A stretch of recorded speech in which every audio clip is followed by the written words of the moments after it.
Hello one and all, welcome to the Culture Test. My name is Braeden and alongside me as always is Trey, the legend of Seven-Toe Maggie Smith.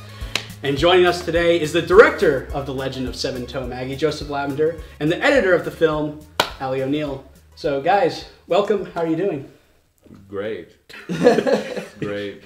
Thanks for having us today on this wonderful program. You're so excited, Braeden. I love this energy I am from pumped you. up. Because we have special guests. We never have special guests. It's just us two idiots talking for a while. So now we have two people who actually know what they're doing. So now you have two more idiots talking to you. Yeah, so that's 4 idiots for the price of none because you don't have to pay for this. This is free on YouTube. Free. But it's all about Oh, this is on free. YouTube? Yeah, this is on YouTube. Can I plug my channel? Sure, you can plug your channel. You should subscribe to me. I'm youtube.com/Princess Allie, but princess is spelled weird. I'll make sure he writes it out here and stuff. See, there was a reason why when you asked me if I wanted to do this, I was like, sure, and I wasn't going to mention it to her. Because I knew that she would just kind of take over the whole thing and make it all about her, which is what she's already doing. Well, we did have to wait an extra like 30, 45 minutes because she thought it was going to be an audio podcast. Well, listen, So- okay, I'm told podcast, so I'm thinking, okay, people are just listening to my voice. All I have to do is drink some lemon tea and I'm good to go. I don't even have to put on pants. People are just listening to me. But then it's like, oh, people are going to look at me. Well, I need to put on some pants and some eyeliner then. So. That's okay. Trey had to do the exact same thing before he got over here, so it's all good. We have a good time here on the Culture Test. But one of the reasons why I wanted to have both of you here is because we've worked together a couple of times on some of y'all's projects. But you have a feature film coming out, and that's a really huge deal. You really can't overstate how big of a deal that is. So I want you guys to come on and talk about, promote the film, and just first and foremost, what's the film even about? Well, Braeden. Okay, Joe. The film, called The Legend of Seven-Toe Maggie, as you already stated, is a story that is loosely, very loosely, I mean that very loosely based on a real urban legend down from where I'm from called Seven-Toe Maggie. It is a church, which is a real location in Cordele, Georgia. Depending on who you ask, you will get a different version of the story, but the basic gist of it is that this church is haunted by the spirit of a Native American girl who just happens to be named Maggie for some reason. I don't know why. And if you go out there, the story is that if you go around the church 7 times, then you unleash the spirit of Maggie and weird stuff happens. There have been stories that, like, if you go inside the church, there's a Bible up on the podium at the front. If you try to take it out of the church, it becomes heavier and heavier as you try to exit. And all kinds of weird things like that. Depending on who you ask in Cordele, you'll get a varied version of the story. There have been some versions where Maggie is not a female. Say it's a male and he went to prison and all of this other nonsense that I don't know anything about. So what we decided to do to try to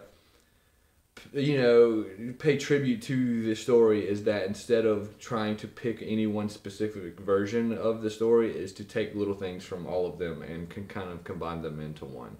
And so the citizens and residents of Cordele who all know about the Legend of Seven-Toe Maggie will know, will see things in it. They're like, okay, that's cool. But they'll also get to see new things that we added for cinematic effect.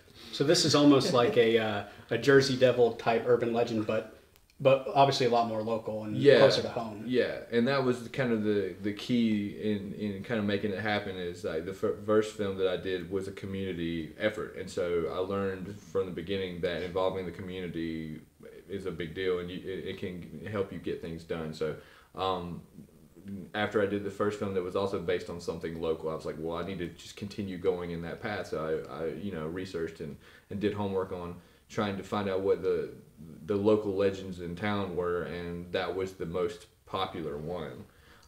So that was where the idea came from, and I kind of spent a couple of months, researching and writing and trying to determine what direction to go with it, because I knew it was kind of one of those things where you want to stay true to what everybody knows, but at the same time, it's a movie, so we want to entertain people. So I know that as long as I've known y'all, this film has been worked on. how long has the process been from conception all the way to finish? Because I know some films they don't necessarily take very long. Others, especially at this kind of independent level, can take a while. This one has been in the works for quite some time. Too long. I mean, we started production in 2012. Was it the summer? Something like that. Around the spring, summer of 2012, we started production. We only shot for 18 days, and we wrapped very quickly. We were done with the actual shooting of it very quickly. The slowdowns came in post-production, where I think is where a lot of productions have their slowdowns, because yeah, they do. That's what happened with us a lot. Like, we could shoot something in a day and have everything that we need, and then 4 months later, it's like, all right, we're still in post. Yeah, even though it took us 1 day. Yeah, and that's the biggest thing that delayed the film being done, because like once you get into post, you're relying on a lot of other people. Mm-hmm. This is before I was editing, by the way. So really, it's Allie who saved this entire project. Well, it should be known. It should be known that Allie, and I love Allie. Allie's great. Allie is an assistant editor. I edited the entire film I meant before Allie ever came into the picture. Allie came in. What happened? What had happened was I had spent a year editing the film, and I had it to a place where I thought, hey, this is done. Mm-hmm. A film is never done. Even when it's done, there's still things I want to change, I want to fix.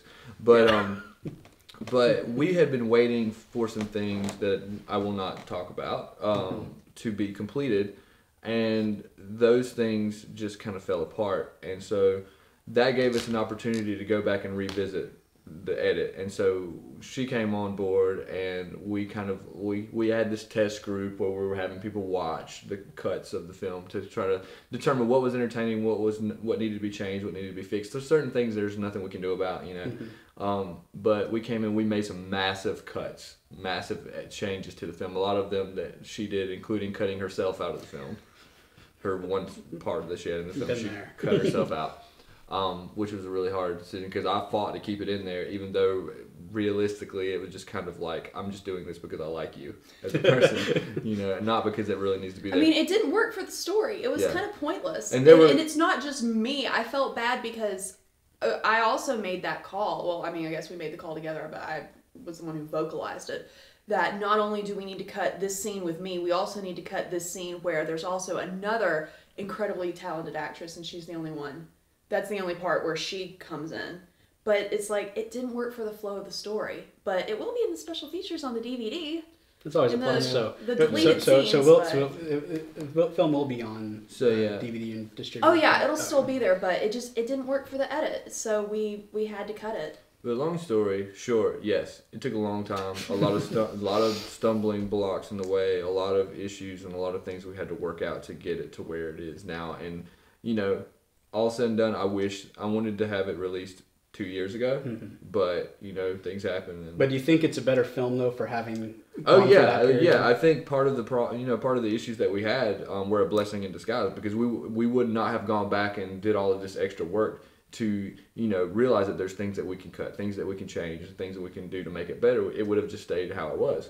And so thinking of that in the end, it's much better for us having waited. Do you think, because you mentioned earlier using a test group to have people look at footage and try to figure out what works and what didn't, was it helpful? Because I know from what I saw in the test group, there was a lot of talk about a pig, and that seemed to be a big focal point. The pig. Stuff. The idea behind we can show a clip of the pig. We can probably put in a clip right there. The pig is going to be the start of the movie, but no. It was one of those things where we thought that it would be a great idea if we took clips of the movie and showed them to a broad audience. We would take casual viewers who don't know anything about filmmaking, filmmakers who do know stuff about filmmaking, wannabe filmmakers who think they know things about filmmaking. That's my group. And then just every group in between. And so we got all of these comments, and what was funny about it was none of the feedback we were getting was really what we wanted. It was like really, and I'm not going to say nitpicky stuff, it was just things that's like, really? That's what you saw? I think they were looking for problems. instead of just watching the scene as it is and answering the question of, does this flow? Do you understand what's happening? Is this entertaining to you? Is this entertaining? Yeah. Instead of watching that, we're getting stuff like, well, why is that pig there? You should cut back to the pig. Or stuff like, this looks kind of yellow in this shot, but then it's kind of blue in this shot. Well, the wall is yellow. But the wall's blue. And then the wall is blue. Is the dress blue? Is the dress do we blue? need to get into that? Is the dress? Well, is it? I saw white and gold. It's blue and black. It's clearly blue and black. I know the dress is actually blue and black, but I could change the image on here and make it look nothing like it actually is. It's the contrast, and I think it's hilarious that everybody's acting. See, that's in my wheelhouse. When I first saw him, like, he's a photographer. The contrast on that, they just totally it's a terrible tweaked picture. it. No, it's a horrid picture. It's some sort of cell phone camera, and it was taken with, terrible lighting. And so, yeah, you're going to get some alterations in what the actual color is. But that doesn't mean that you go and you tweak it so that it goes all the way from one side or the other. The shadows don't work for that or anything. It doesn't make any sense. So it's blue-black, folks. Just in case you weren't already aware of that. Just went viral. We talked about that today. Yeah, so if I put that in the tags, gold, white, blue, black, whatever dress. Then we had a legit discussion about this morning. I'm like, we need a reality show because the conversations he and I have with each other are just ridiculous. And so I'm on the computer this morning. I'm like, Joe, I have a question for you. What color is this dress? He's like, no, I don't even want to talk about it. No. Well, hey, since you both of you do so many cosplays, you could do a black and blue and gold and white cosplaying as that dress. Not even wearing the dress. You are the dress. I'm the dress. Yeah. What are you supposed to be? I'm the blue and black dress from Facebook. You could actually probably make it white and gold, like actually white and gold, and tell everyone that's black. Well, you'll go as the white and gold. I'll go as the blue and black. I figured we would do some really weird, shaping stuff on it so that when you look at it from one angle it's blue and black, but then when you look at it from another angle it's white and gold. Yeah, you could kind of like those the pearlescent cars. Yes, exactly. We could do like the guy that we saw that had the was it monochromatic Ghostbusters suit, where it's like he designed a full blown Ghostbusters outfit complete with the proton pack, so that if you looked at it through a filter that reverses, like it would look correct. Oh, wow. If that makes any sense. Like his whole suit is white, and you know what I'm talking about. Yeah, it was it's white, like white and teal. and teal. Like all the red stuff but was if you teal. if you looked at it through like a Instagram filter that so the reverses infrared, it, then it looks tan and all the colors awesome. are correct. It was really crazy. cool. Yeah. So Joe, you're a little bit of a Ghostbusters fan, right? Just a little bit. What? You're a little bit of a Ghostbusters fan, tiny bit. So.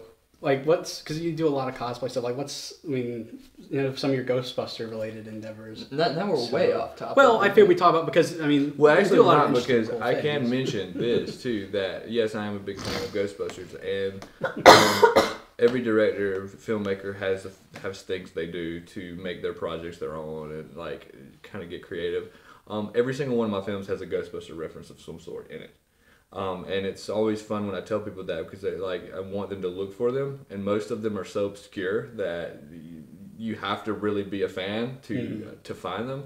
But literally every single movie, including Seven Toe Maggie, has a Ghostbusters reference. What was I remember the one in Ripe for Murder, the 48-hour film that I helped you guys with, because it was Todd saying, I've seen that'll turn you white. Is this rated? I bleep it all, so it's I'll even bleep him when he's not even saying anything. Right. I normally don't write cuss words. You. Wow. I generally try to avoid cuss words in my writing, just because I feel like it's lazy on one hand. But as I've gotten older, I realized it's pepper. It's okay to pepper it in a little bit. Yeah, just a little bit. But you don't want to have a plate full of pepper with a little bit of mashed potatoes or whatever. Unless you're doing Wolf of Wall Street or something like that. But that's a 3-hour long steak. You need a lot of pepper for a steak. You need a lot of pepper for that. This was the first thing that I had ever intentionally written a swear word in there, and it was simply because it was a Ghostbusters reference. Was there a reference in The Family That Prays, or one that was written and didn't make it, or because I'm struggling to think if there was one. I think we After it was one. done, we realized that there wasn't one. Yeah, in that so one. yeah, if you're watching, that's the only film that doesn't have one. I think maybe. we stretched really hard to try to make one. I think there was one written in the original version of the script, maybe, and then it didn't. Because I remember writing one in. Okay. Because you wrote the original draft sort of thing, and then I came back after it, and Yeah. I think there was one, but I mean, there's ghosts. Were there ghosts? Yeah, maybe. I mean, it's a haunted house. That was a fun project, though. It was fun. I enjoyed that. Yeah, so just going into that a little bit more, I know Braeden was really involved in it, but and he wouldn't shut up about it. So why don't you talk a little bit about the 48-hour film festival? You guys have done a lot. How many? 4 or 5? Yeah, it's like fourth Four? or fifth time. We did Savannah, Atlanta Horror, and we then did the Savannah New bonus Nashville, if that yeah. counts. Yeah, So- that totally counts. It totally counts to 5. 5. Wow. Yeah, so 5 times. So what do you like so much about putting yourself through that multiple I don't think we times? really do like it. I don't think we really like any of it. No, I mean, we do. My least favorite part about it is paying $175. Yeah. But I could see that. My first experience with a 48-hour film project, I was just an actor in another production. And what I liked about it as just an actor was that it got completed. And there are so many things that I mean, we spend our time and energy doing all these projects and they never get finished. With the 48-hour film project, you pay your $170-something for an almost guarantee that it's gonna get done. And screened. And it's going to get screened too. So, I mean, why would someone pay that much money and not finish the movie? So that was one of the first things that I did that I actually got my footage back on. And so I really appreciated it for that. And then a couple of weeks later, the Savannah one was happening. And I'd been talking about how much fun I had with it. Another actor was like, well, let's do this in Savannah, because he had a place down there. One of the lead actors from Seven Toe Maggie, Josh. And so we went down to Savannah and did it down there, and it turned out pretty amazing. And so we've tried to replicate the amazingness that we had that weekend, and they've turned out pretty all right. But there was just it's a good. Yeah. If you're a filmmaker or if you're an actor, it's a really good way to get your feet wet really quickly, because you're restricted. You only have 48 hours.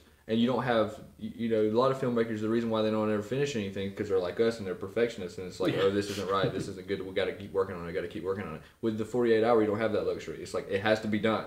So you have to get it to a point where you're like, okay, this is good enough, because you don't get any more time than that to work on it. And you have to write, you have to, you have to have your locations ready to go. It gives you like a crash course in organizing for a film project in a weekend, instead of having to do it over a course of a longer period of time. And like she said, actors jump on board with it because they know they're gonna get their footage back. And you get the biggest accomplishment is to have your film screened in a theater, in a real theater, and for a real live audience. Every screening we went to was packed. So there's 300 people there watching something that you created. And it's also a really cool experience to actually watch the other filmmakers' films, to see how, if anybody doesn't know what the 48-hour film project is, basically teams of filmmakers join up for a weekend. We're all given a prop, a character, and a line of dialogue. We all get the same thing. And then we draw a genre at random. And whatever we draw is what the genre that our film has to fall in. And we all use the same things. And everybody comes up with different concepts for whatever they drew, and so it's really interesting to see how other people used a peach,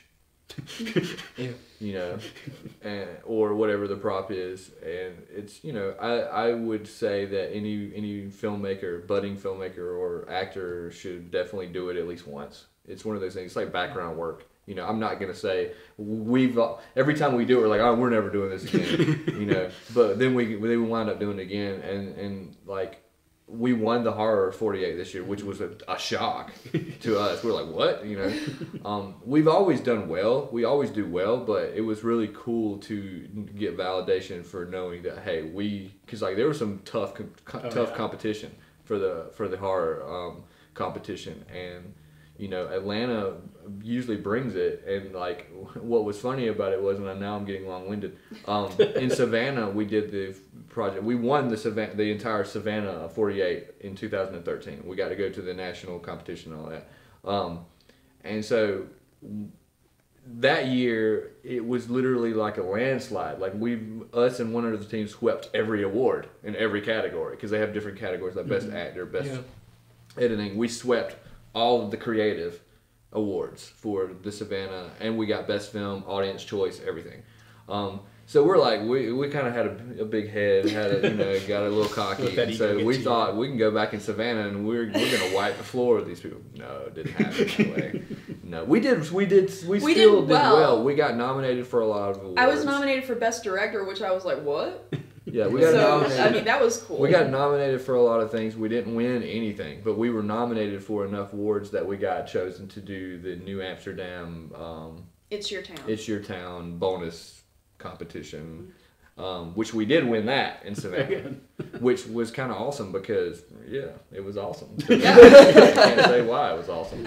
But, One thing I really enjoy about working on 2 48-hour film projects with, is it feels like a community project, when you have to get people who are willing to be up until God knows when to work on this for free. And for me, because I wouldn't have, that's the first time I worked with y'all. It's the first time I met a lot of people on Ripe for Murder and Family That Prays, who now I've been able to kind of create working relationships with. And that's the thing I really enjoy, is getting to meet people. I thought y'all already knew each other before. We never actually met. We never had met in person. So we were Facebook online buddies. Oh boy, so. Creepy. Well, that's how I met my fiance again. So I mean, it's not a terrible creepier. That's creepy, dude. No, we. You guys the best. Oh, well, a little bit of the background. We actually grew up right next door neighbors. So the internet didn't even exist then. No, the internet wasn't a thing. So you guys were talking to each other on paper cups. I suppose. We probably did that at some point. Anyways, then we reconnected 19 years later through the internet. So That's adorable. Yeah. Well, Trey reminisces about him and his fiance's entire lives together. We're gonna take a short break when we're gonna show the trailer for The Legend of Seven Toe Maggie, and we come back more with Joe and Allie. So stay tuned. Yeah, because I have to go to the bathroom. I'm gonna leave that in. Just leave it.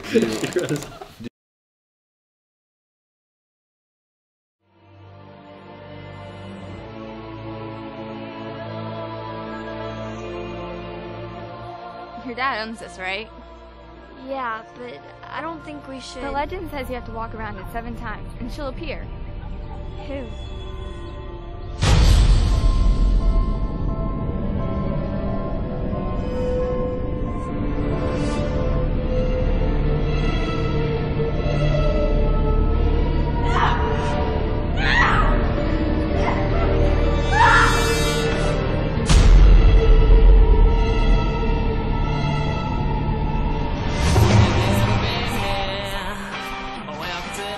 So this is it, huh? Yep, this is the place. Let me tell you something, let me show you what the good life's all about. I've been around the world from spot to spot, raised in many different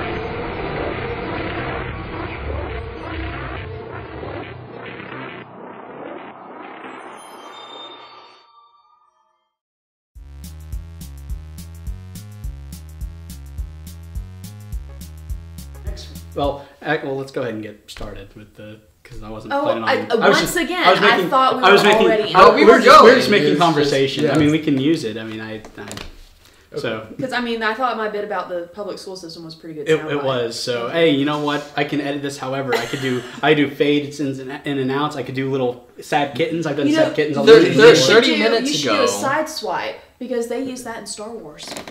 God. That and female Ghostbusters. Those are my trigger words. We're not getting on that. So that could be the entire topic of this. Yeah. So. But Trey doesn't like horror movies. That's okay. You know, it's not necessarily. I can do with the suspense and everything. I just don't like seeing people get hurt or have that sort of thing. It's just not something that appeals to me. It's not that like I'm overly scared about it. It's just not something that I want to sit and watch. It's not entertaining to me at all. Okay, so the torture porn doesn't do it for you. Oh, absolutely not. Because there's lots of different horror films. That's true. There's like 8 different horror subgenres. Torture porn is just one of them. A lot of people don't like torture porn. Yeah, and that's okay. If you don't like torture porn, you will like Seven Toe Maggie.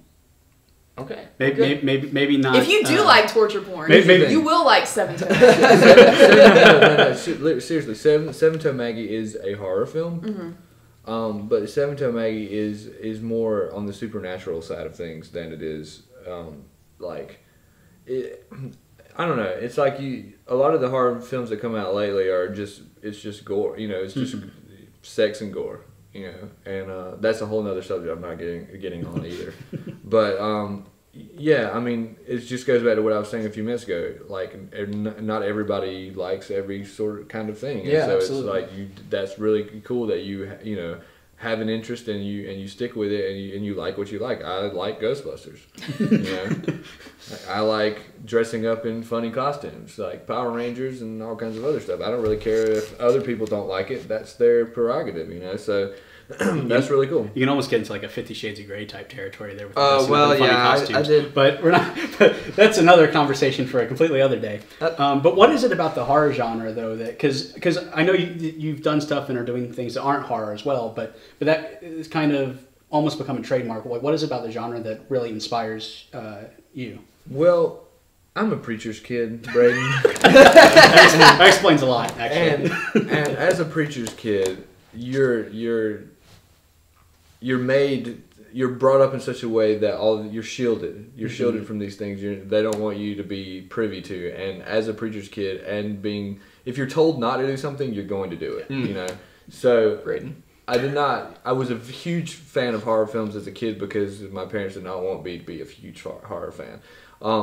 I would not say that I'm a huge horror fan in the sense where, like, I know you are. I definitely know you are. But I'm a horror lover in the sense that I really like watching horror films and things like that. But to answer your question, the reason why I started in horror because it's the easiest genre. Yeah, and for me, because growing up, I hated horror.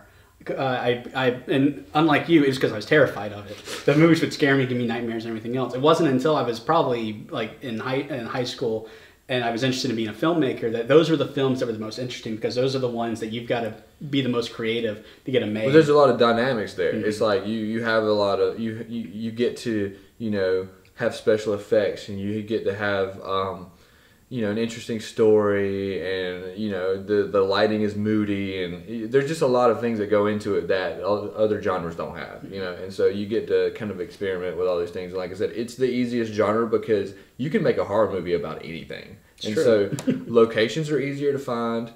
Actors always like to do horror stuff and because it's fun. It's fun. It's a fun genre. It is. Yeah. Because I've noticed that doing drama, it's really stressful because you're trying to get all that emotion out. Even doing comedy because you're trying to make sure that you're funny. And it's hard to make people laugh. With horror, you just throw some blood around, everyone has a good time, and it's a lot more enjoyable. It's really easy to be an actress in a horror movie. You get covered in blood, you scream, you show your boobs, you're done. That's all you have to do. Even if the movie is terrible. And 90% of the time it will be. Even if the movie is terrible, you will have a good time making a horror film. My first film was a zombie movie, because that's what everybody's first film is a zombie movie. And that was Exit 101? Exit 101, yeah. And, which is available for purchase at Best Buy, Walmart, and a whole list of other retailers. Good plug. But that's why you're here. That is why I'm here. I mean, once I did X101 and once I did 7 Maggie, it was like kind of one of those things where I was like, you know what, I don't want to get pigeonholed into people thinking, oh, this guy can't do anything but horror. You know, so I did branch out, and one of the 48s we did, we like went and got sent way out in left field because that's the other good thing about the 48 is that, again, you choose your genre at random. So a lot of times you get things that are way out of your comfort zone. We originally drew musical, didn't we? And then we for which one? For Savannah. The first Savannah? Second Savannah. Second Savannah, we originally drew musical. Musical or Western. Wow. And so we were like, you get a chance to Like, no. you get a chance to throw it back for a wild card. And we got family film, which is It's like polar opposite of which is even worse. Which is even worse. And so every location, everything we had planned was completely trashed because the one genre that we could have gotten just didn't work for us. You know, we made it work, and I thought it was really good. It was more of a comedy family film, and it wasn't a family film in the sense of, you know. But speaking of that, that's one of like going outside of horror. That's one thing that I want to do because one of the things I think we lack now for films is really good family films. They don't make them like they did when I was growing up. No, you have a lot of like the Pixar films and stuff like that, but you don't have the ETs adventure anymore. film. Yeah, you don't have those you don't have Grandson's Adventures. You know, the Explorers. You don't have any of that stuff. Super 8, which you still need to go see. That's about the closest one to like a family style. He mentions it every week. But then again, it's a I mean, it is PG-13. It's not like a full family film, but it's more. It has that kid sort of adventure that you would have. But even it's like the incredibly adventure films difficult to get a G rating these days anyway. Yeah, that's true. true. Even the films like Goonies would probably be PG-13 if it came out today. Yeah, well, the rating system has changed I'm not so much talking about the ratings as far as like a lot of the movies, like even Ghostbusters, I would consider a family film, and it's got a lot of things in it that and I don't think it might have been PG at the time.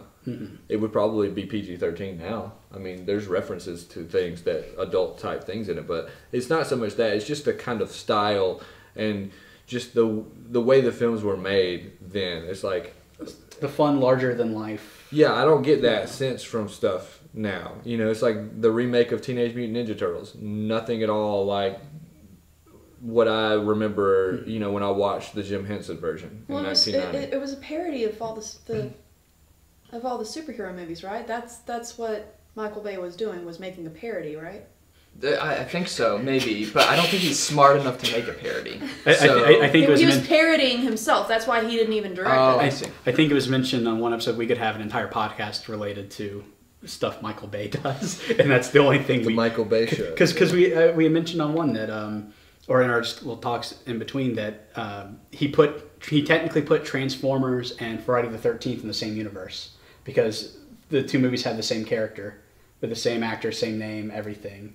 He's like the bully in Transformers, and he gets killed in Friday the 13th, the reboot, remake, whatever it is.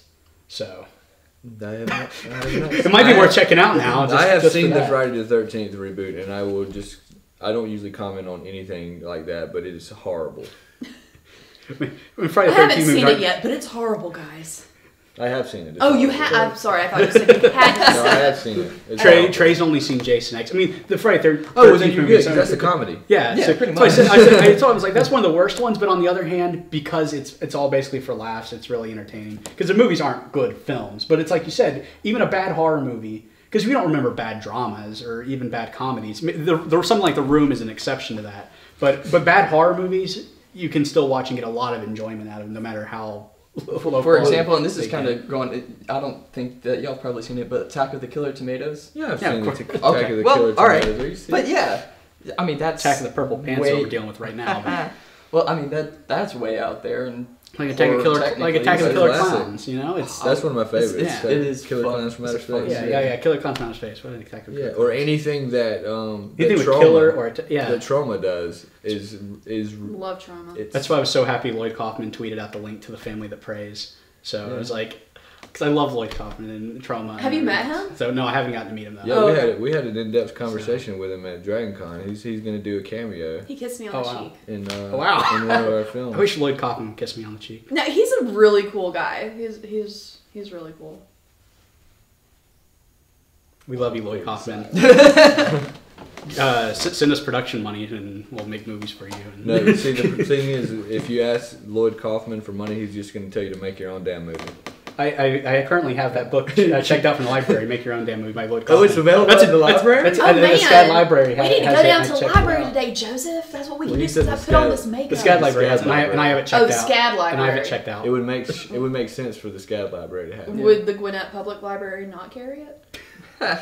Probably not. Probably not. The only thing you can get at the Gwinnett Do they even library still is have where books at the where Gwinnett County Library? where What's the a red fern book? grows. You know, And The Outsiders. You can read about Pony Boy, and that was a good book. it is. We talk about Seventh everything grade. here on the Culture Test, books Everything. and literature and video games and. Hey, Pop speaking culture. of video games, I see you have a Blizzard hat. Yes. So do you play a lot of Blizzard games, or are you a fan At of Blizzard? one point in time, I played a ton of Blizzard games. The reason why I'm wearing the hat today is because I'm lazy, and because I did not want to comb my hair. Fair enough. But yeah, This is his Quest Giver hat. this is a Quest Giver hat. Yeah, on the other side, I wore this to Walmart, along with a green. I have a green linen T-shirt, to the release night at Walmart for Burning Crusade, like whenever that came out. But yeah, I played World of Warcraft for like 6 or 7 years. Okay. From right after release all the way up to what was the expansion? Was it like Catechism? Or Yeah, that one? Yeah, it might have been right after that one, because I think that I bought Mist of Pandaria, but I didn't actually play it. And I played we're nerds, so we both play a lot of MMOs. I used to just play MMOs exclusively, and so I played every single one that's come out in the past 10 years. I've put in close to 8 years now on EverQuest 2. I played EverQuest too. Yeah. I love EverQuest, and now it's free, so I'm actually surprised. I'm actually shocked that you actually have devoted that much time to EverQuest. Well, I mean, okay, I played it on and off for the past 7 years, not necessarily. Yeah, every single day I've gotten on there. That's how I've been with WoW. I don't play WoW anymore, but we're about to start back playing the Elder Scrolls Online. It's going free to play. Is it? March 17th. So. I love it. I've heard horrible things about it. It was terrible when it first Have you happened. tried it? But Have you played it? It was I haven't tried hilariously it yet. terrible. It's actually pretty good. If you like, the reason why she likes it is because it's a lot like Skyrim, and the combat system is like, what is the word for it? It's like active. Like it's not turn-based. It's not It's not auto attack. Like it doesn't auto all the attack. others are. I couldn't get into Skyrim because I played it for about 5 minutes. Got into the pit with all the giant spiders, and I'm like, nope, not dealing with giant spiders. Not playing. What pit are you talking about? Huh? What pit is that? I don't know. It's at the beginning of the game. There's all these giant spiders, and I was like, no, oh, spiders freak me out. There's like one. You can't handle the spiders. Can't do. They are the like Indiana Jones has snakes. The frost. I have spiders. That's like a huge joke. That spoiler alert, in case anyone hasn't gotten there. One of the people you meet in the Companions Guild, he is also deathly terrified of spiders. And it's like it's a big joke. These are like 8 foot tall spiders. On a computer screen, Braeden. I have a really big computer screen. I take it that you didn't I've watch seen it, you 8-Legged don't. Freaks on that. No, I did not see Right. Okay, so we know what our next movie is going to be. It's going to be spiders? about spiders. Oh, absolutely. And it's going to terrify Braeden. Yeah, you're pulling a Ron Weasley here a little bit. It was something I was trying to get through with the second Harry Potter film. What, with Aragog? Yeah, with and Return of the King with all the giant spiders. I don't know how I managed to get through those films. There's only one giant spider in Return of the King. I know, but there was 2 between the 2 movies. Anyways, but so you've got Seven Toe Maggie coming out, and when actually can people see that? When is the film premiering? Friday the 13th. Friday the 13th. Yeah. And where will that be? Can people get tickets? I don't know. No.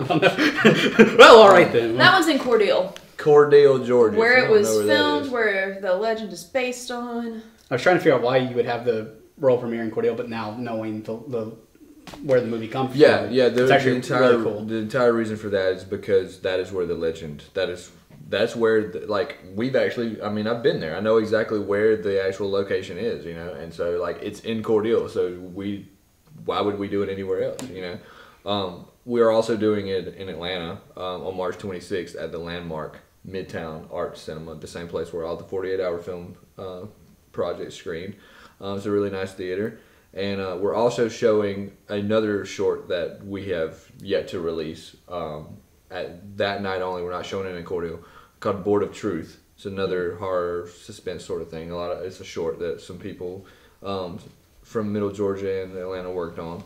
And you can. We're showing it Friday the 13th in Cordial and March 26th in Atlanta. And tickets are already on sale online. They're cheaper if you buy them in advance. So get them now. Don't wait. We'll probably put a link in the description. So Blackflightstudios.com. Yeah, Blackflightstudios.com. You can get tickets for both of those screenings. It's going to be a red carpet premiere. I don't know exactly what that means, other than that we're going to have red carpet for people to stand on. And boy, look at this carpet. This is something else. Yeah, I mean, what we did was we got on the internet. We went to Google and we said, what do people do at movie premieres? And we saw a lot of pictures of people standing on red carpet. So we were like, this must be what people do. So, I mean, I thought we were just going to get some red spray paint and just like spray paint the carpet that's already there. Yeah, at the landmark. So is it going to be like the? I'm sure they would really appreciate it. It's going to be like the wonderful picture made buried alive, just standing there and not actually there. Yeah, it will be kind of like that. But that was the concrete. If you don't have any friends, carpet. But we're gonna we'll have the backdrop, the fancy backdrop, and everybody can dress up and take pictures or whatever. I'm not gonna be dressed up like that. I'll be dressed up for how I'll be dressed up. A lot of people have been asking me, what do I wear to this thing, Joe? And you can wear whatever the you want. I mean, if you want to, you can wear anything you want. I don't understand why it's such a difficult question. Can I wear a gorilla suit that I've had in the trunk of my car for God knows how long? You can wear that. Also, you should take your rubber chicken home. Oh yeah, you still have my rubber chicken from. It's his rubber chicken. His rubber chicken. When you're doing a 48-hour film project, you never know what you're going to need. Right. So it's good to have everything. So, but I think I left that since. Bring it to the premiere. Yeah, bring it to the I meant to use that for my Harley Quinn cosplay because apparently she likes rubber chickens. She does. Speaking of rubber chickens, though. What kind of segue is that? No, it's actually kind of interesting. Back when I was in high school. That's irrelevant. Out soon, people can get tickets. What do you have coming up after that you are working on? We have. What do we? Oh. A lot of Elder Scrolls. We have a lot of Elder Scrolls planned. A lot of Elder Scrolls planned. Just taking at least a day break. The week of March 17th will be nothing but Elder Scrolls online. I've already told the school I'm not coming. But as far as if you're talking about film projects, which I guess was the question, we have Suplex. Your face just dropped there. I'm like, oh yeah, we do. We have Suplex that we've already shot about 50% of. And that's another feature. It's another feature. It's not a horror film. It's one of our things that's not horror. It's a comedy. And we have that we'll be starting back on at some point in the near future that's undetermined. We don't know. Probably fall or winter or something. I was actually going to audition for Suplex, but it was when I was trying to get my feature film off the ground. And I decided if I'm going to be directing film, I don't need to be acting. You would have had time. And that fell apart completely. So I could have. But we've got that coming. We've got an untitled project. Super secret project. Super secret. Secret of the Ooze project that will premiere in October. That will premiere in October of 2015. We're making this happen. 6 months. It's going to happen. Crossing our fingers. Yeah. We can't really talk about it a lot because it's super secret. So shh. But I won't say anything. But it's different than anything else we've ever done, sort of. And it's going to be something that I personally believe that we've got Exit 101, we got 7 Maggie, we got Suplex. I think that this project is going to be the project. That is going to be the thing that better start writing. Puts Blackflight Studios on the map. And will this, I mean, you say you can't really say, but like, as far as, do you have an idea of distribution? Will this be like an online thing? Will this be a... It's going to be a mixture of things because we've learned a lot about how the distribution model works and how the industry has totally changed in that regard. And, DVD distribution is not nearly what it was, 10 years ago. Not maybe even 5 years ago. Yeah, maybe even 5 years ago. It's not what it was. The platform has totally changed. The way we receive content is totally different now, and so you have to. A lot of people get angry about it, and like I don't like it, but if it's better to just adjust and sort of rethink the way you're doing things to adapt to that. And so I feel like the way we're going to do this is going to really utilize this new way of distribution, so that it'll reach a much larger audience than what we've done before, and as in the case with the red and blue dress, or the blue and black dress, whatever is. Kind of the censor's just going to be working off the charts in this episode. And it's I think it will go viral personally, because that's whether it does or not. We'll make a bunch of cat videos, whatever, and we'll do it that way, whatever. But I feel like that this project is going to be. I feel like it's our time to shine. A lot of people are like, "Well, 7 Maggie's going to be it." I still don't believe that, but I'm going to probably think that about this project about 5 months from now. When it's out, I'll probably think this crap sucks too. But right now, I believe that this new untitled project that we can't say anything at all about will be the magnum opus for 2015. I was about to say just for the year, for 2015 for this year. Because that was what we talked about at DragonCon on one of the writers panels. Never say that what you've done is the best that you can do, because you can always keep getting better. Right. Yeah. And so it'll be the best that we can do at this point. It'll be the best that we can do right now. So what's your thought on this whole super secret project? Do you have similar? I'm terrified. Really? I am both excited and terrified at the exact same time. Cool. Just because I'm more scared right now because of how much he's building it up. Well, no one watches this, so it'll be fine. Yeah, whatever. After today, no. Yeah, this will be our magnum opus that puts us on the map. After today, if you only have 2 viewers, you'll have 3. So Allie won't even watch it? My mother will watch it. Oh, it's okay. My mother watches. And in the this moment too. that she hears the F word, she will turn it off and then You're call gonna me. bleep that, aren't you? Oh yeah, I'll bleep Okay. them. You're fine. How can you put that on the internet? I mean, that is exactly what she said. I only said fudge like a couple of times. I only said fudge a couple of times. Okay. Because I really like chocolate. I love some chocolate.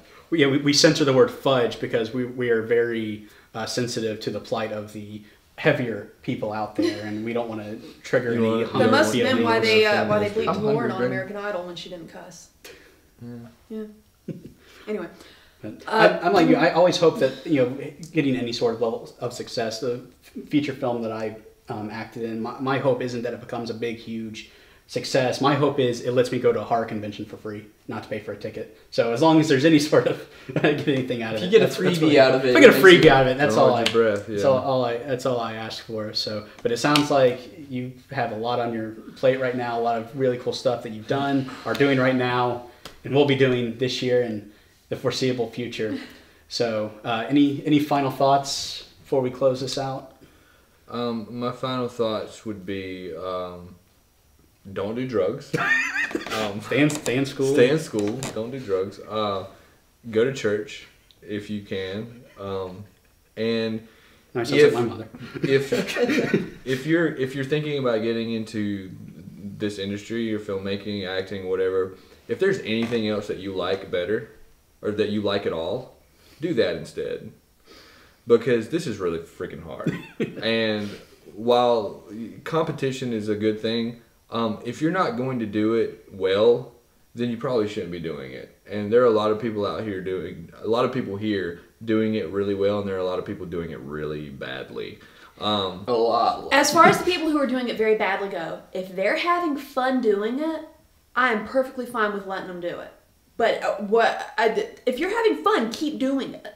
Absolutely, keep doing it if you're having fun. But I see a lot of people who are doing it poorly and complaining about how hard it is at the same time. And then trying to make a living out of doing it too. Yeah. And expecting them to have the next big thing. That's a huge thing that I see in the industry right now. This has been a service announcement, a public service announcement. But no, seriously, closing thoughts. Yeah, come see the premiere, 7 Maggie. We're doing some cool things in Atlanta. We haven't been here very long, But, you know, if you want to come and check out indie filmmaking in Atlanta, you should come and check out our screenings at either Cordial, Friday, March 13th, or Thursday, March 22nd in Atlanta, Midtown. 6th, March 26th. 26th in Midtown. We'll all be there, or we'll be there. I'll be at the Atlanta one. So if you want to come and hang out with some filmmakers and talk shop or whatever, we probably won't, but because you will have better things to do. But yeah, if you want to check out some indie films, just come and check it out and check out Braeden's work. He's an up and comer, and it's going to be good. And I hope that as all of us indie filmmakers continue to grow, maybe eventually we will start seeing more original stuff happening just in the industry as a whole, because like I'm so sick of remakes, you know. Yeah, so. I think the market is ripe for indie folks to really take over and really do some fascinating things, because there's just so much.